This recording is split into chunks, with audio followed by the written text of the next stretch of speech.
Let me ask you something. Have you been so busy trying to get through today that you forgot to think about tomorrow? When you're busy caregiving, it's easy to get caught up in the urgent appointments, doctor's appointments, getting medicines, just all the things that are due, plus your life too, especially if you're working, have family. It's easy to get caught up and just think about what you have to get done today. Basically, you're putting out fires. That's what you're doing.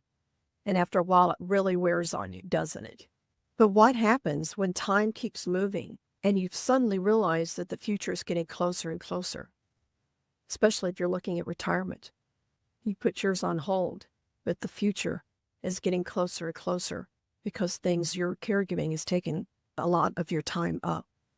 Today's episode is about what a lot of us need, but few of us think about: planning ahead before a crisis hits. So stick with me, because we are going to plan ahead and have more concise, clear ideas of how to prepare for the future, so that you're not just surviving, but you're taking care of caregiving with ease and you're planning for your future. Life doesn't always go as planned, does it? Maybe you're facing a job loss, navigating a divorce, caring for a loved one, or grieving the loss of someone close to you. These moments can feel overwhelming, leaving you wondering, what now? Welcome to Thriving Through Transitions. In this broadcast series, you'll find hope, guidance, and practical advice to help you move forward one step at a time. Each week, Vicki Jern, a compassionate financial advocate, brings you thoughtful insights and actionable strategies to tackle life's challenges head on. From managing financial hurdles to finding balance and building resilience, she's here to help you survive and thrive. So, whether you're amidst a major change or preparing for what's ahead, join us each week to learn from someone who understands and who truly cares. Don't forget to subscribe and follow so you're always ready for whatever life brings your way. Be financially prepared for today and the uncertainties of tomorrow. Welcome to Thriving Through Transitions. I'm Vicki Jern, a financial advocate. This is part of our ongoing series, Caregiving and Finances. Don't lose yourself while caring for someone.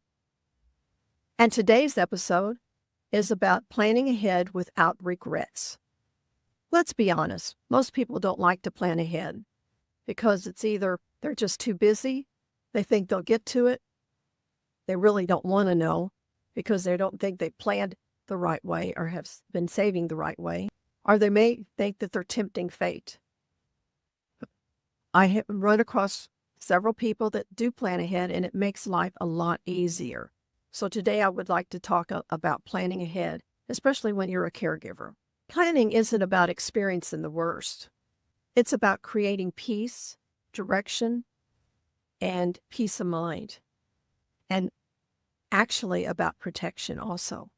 One of the most common things I hear from our clients and people that we meet with a lot, and I've been hearing this more and more lately, they come in, they've been a caregiver, and one of their first comments is, I do not want my children to have to go through what I have gone through. They enjoy the caregiving, but they also, besides the caregiving, became the executor of the will and had to take care of everything. And it became even more complicated. And they still juggled their work, their family life, and they've said they don't want this to happen to their kids. And I see this a lot. And another reason they don't want to see that is that if everything is not taken care of, then if you lose a loved one, you can't grieve. You don't have time to grieve because you have to take care of so much. But having everything in order is so wonderful, because then, yes, if you lose a loved one, you can grieve, but you know that things are taken care of. There's a few things you'll have to take care of, but it's not going to be as a struggle like if everything is in disarray. Today we're going to look at how to make long-term planning more possible, not impossible, not paralyzing, and why planning ahead is one of the most loving things you can do for your family. Let's discuss the hidden cost of not planning. A lot of families don't talk about what will happen later until it's too late. And usually when it's too late to get long-term care if you need it. There's waiting till it's the last minute is not the best thing to do. It just doesn't give you a lot of options. So let's talk about 3 silent costs of not planning ahead. Number 1, the emotional stress. It's a burden on the ones that are surviving you or having to take care of you if they don't know what your wishes are.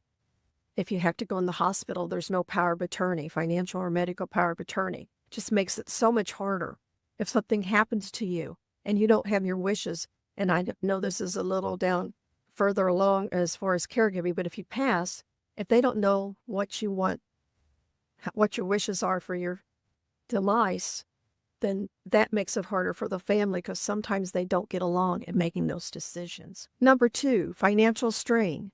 Without a financial power of attorney, medical power of attorney, HIPAA, will, trust, it just delays making some of these decisions. And it makes it harder on those that are helping you. And number 3, family conflict. I see this a lot where families say, oh, my kids will get along just fine. And then after something happens, they're not speaking to each other because they don't think the same way. They don't think mom or dad wants this or they want something else. And so it causes a lot of problems. And what we see is that if there's not a will or a trust in place, do you want the state to make those decisions? And if you don't let your kids or your family know what your wishes are, there is a lot of opportunity for conflict. And I see this all the time. The cost of planning might seem very high. The cost to go to an attorney for a will or estate planning might seem very high, but ultimately, it's not as high as you think when it might help your family continue to get along in the future. Is that worth a lot to you? To me, it's worth a whole lot. And I would imagine to most of you that it is. So let's discuss 3 ways to start planning before you're ready.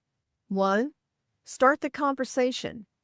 If it's with a loved one, and talk to them, find out what their wishes are.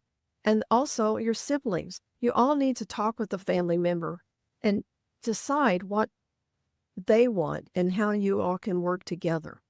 That will make it a lot more easier. And in the long run for yourself too. Think about that for yourself. 2, get the paperwork done. Don't wait till the last minute. If you need a will or an estate planning or a trust or these power of attorneys or a HIPAA or do not resuscitate, I'm not an attorney, but don't wait till the last minute. Start talking to them now. It's very important. And number 3, include yourself in this plan. When I mentioned 1 and 2, that includes you too. Be prepared. You're helping that loved one, but you need to think about for your future and your family and how you can help them and be prepared so they won't have to go through a lot of discouragement, a lot of heartache, and everything's planned in advance. Planning isn't a one-time task. It's actually something that takes time, but it's a gift to your family. And let me tell you, I feel this way, and I say this so much. When my parents, back in 2000, they had planned for long-term care. And this was when I was working in the financial industry. Little did I know that in 2019 that we would have to trigger that for my father. It was a blessing. And to this day, I say that my brother and I were blessed, not with just love from our family, but the planning that they had thought about.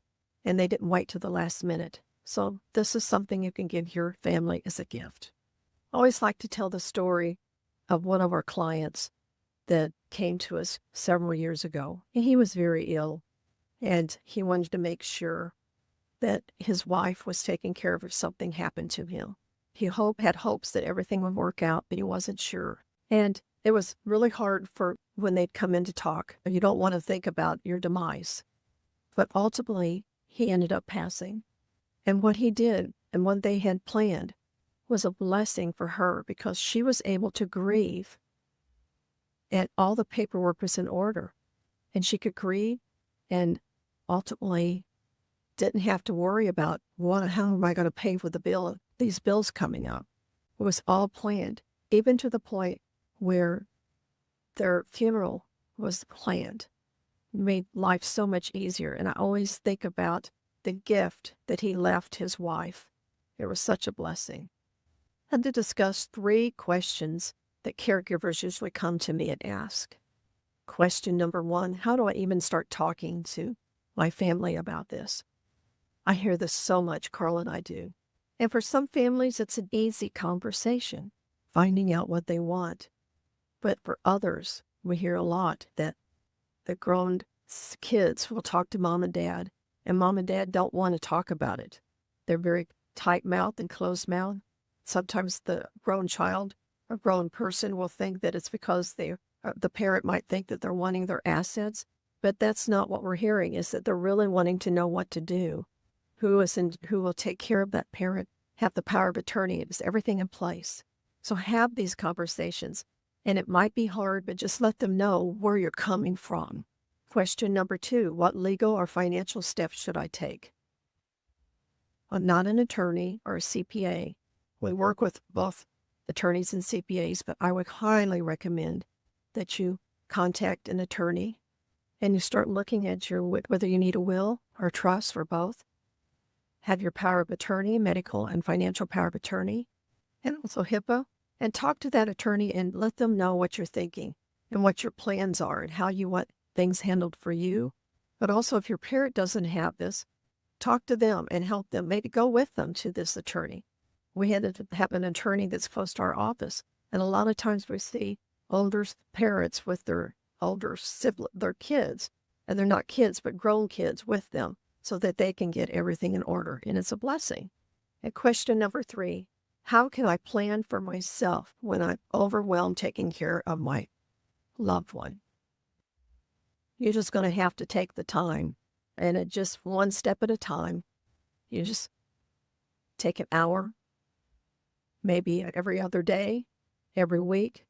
And if you've got a plan, review it. If you don't, sit down with someone. Sit down with a financial advocate like myself or a financial advisor, which is myself also. Let them know what you're thinking. And it's not going to happen overnight, but be prepared. Planning basically is one conversation, one step at a time. It's not a leap. It takes time. But let me tell you, every step you make, you're going to get closer to your goals, and you'll feel so much load off your mind and for your future while you're taking care of that loved one. So let's do a recap of what we talked about today. We talked about how we avoid planning and how that can cost us, the emotional and financial weight of not having a plan, practical ways to begin without being overwhelmed, and caregiver questions that are frequently asked. I would really like to hear from you. You deserve to move forward with confidence and not chaos. You've done a great job so far, so pat yourself on the back. Is this hard? Yes. Can it be time-consuming? It can, but you don't have to let it be. You take a little step at a time. I do these weekly episodes because I'm hoping that this will touch people and that they will be planning for their future so that their loved ones won't go through what they're going through. It's very important to me. So if you have any questions or you would like to reach out to me and I can assist you, feel free to call me at 832-698-2010 or go to www.beefinancialpartners.net. Be sure to like or subscribe below and let a friend know, because you don't know that what they're going through, and this very well can help them. And please pick something this week that I've discussed and try it. See what happens and let me know. I would love to hear from you. And don't forget, I'm Vicki Jern, so be financially prepared for today and the uncertainties of tomorrow.